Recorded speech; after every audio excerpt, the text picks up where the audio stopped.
ini.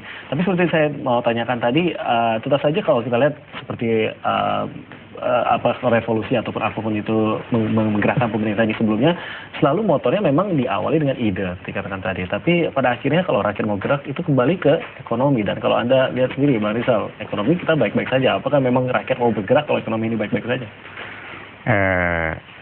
Kan ada dua kalau perubahan, satu kondisi objektif. Kondisi objektif ini sekarang sudah sangat matang istilah politiknya itu. Karena saya keliling Indonesia, saya ke kaki Gunung Merapi, banyak orang-orang tua yang datang ke saya, Pak Ramli, ini harus diselesaikan. Ya, di mana-mana kalau kita naik investasi, mereka udah sebel banget gitu loh. Ya, jadi ini secara objektif udah matang untuk perubahan. Nah, apalagi menyangkut soal pangan. Saya baru tahu misalnya bahwa hujan ini kemungkinan akan berlanjut sampai September. Dan negara-negara lain juga mengalami masalah yang sama. Jadi mereka udah mengetatkan ekspor pangan. Gula udah naik hampir 2 kali. Beras akan juga berlanjut. Tepung ternak dan sebagainya mengalami. Dan pemerintah ini tidak akan sanggup untuk melakukan stabilisasi harga. Jadi Anda melihat tahun ini tahun yang rawan kalau dilihat dari sisi itu pun. Kan banyak faktor.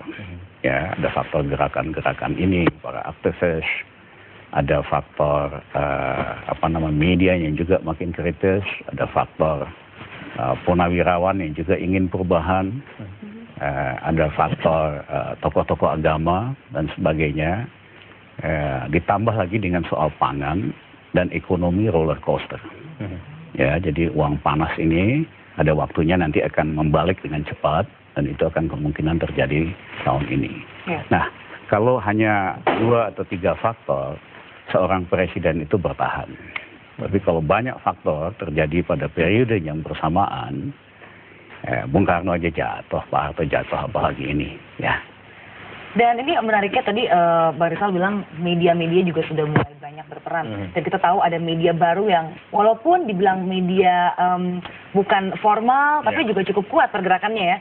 Facebook dan Twitter. Kita tahu Tunisia. Tunisia itu salah satunya digerakkan juga itu dari jejaring sosial seperti Facebook dan Twitter.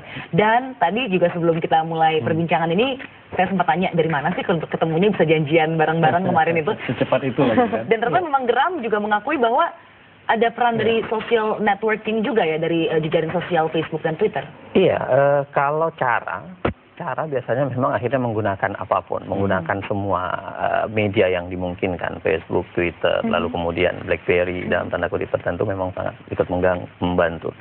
Tapi bagi kita sebenarnya adalah bukan di situ. Bagi kita itu adalah caranya, tapi bagi kita adalah idenya, bagaimana ide ini hidup. Karena ide ini kita yakin itu hidup di kepala semua orang. Tapi kita bisa sampai di Tunisia begitu tidak sih? Satu hal yang saya pribadi begini, satu hal bahwa perubahan yang dibutuhkan adalah perubahan pergantian rejim, itu masalah kedua barangkali. Tapi masalah yang paling besar sekarang adalah bagaimana mendorongkan upaya perbaikan. Seperti yang saya katakan ya, seperti yang kemudian kita rumuskan bahwa kita nggak peduli kok, bukan masalah siapa presidennya. Tetapi presiden yang mau bergerak, mau yang berguna, presiden yang berguna. Kalau presiden sekarang mau bergerak dan berguna, tentu tetap akan menjadi lebih baik. Tetapi kalau memang presiden sekarang tidak berguna, ya buat apa kita mempunyai presiden? Itu intinya. Negara dibuat kan bukan untuk mempertahankan orang tertentu. Tapi negara dibuat, ada pemimpinnya, itu kan untuk kemudian mengerjakan tugas yang seharusnya dikerjakan oleh negara. Nah, jadi bukan dalam bahasa harus pergantian rejim. Masalah kedua bagi kita. Tapi bagaimana kemudian negara bekerja? Bagaimana kemudian negara bekerja untuk kemudian melakukan sesuatu? Jadi kalau saya melihatnya begini, ini momentum yang bagus sekali. Gerakan anti korupsi, ya, soal mafia pajak dan sebagainya. Ini momentum yang bagus karena memang sebetulnya luar biasa. Saya tetap menilai Gayus ini kelasnya 3. Ya, tapi kalau kita buka misalnya kasus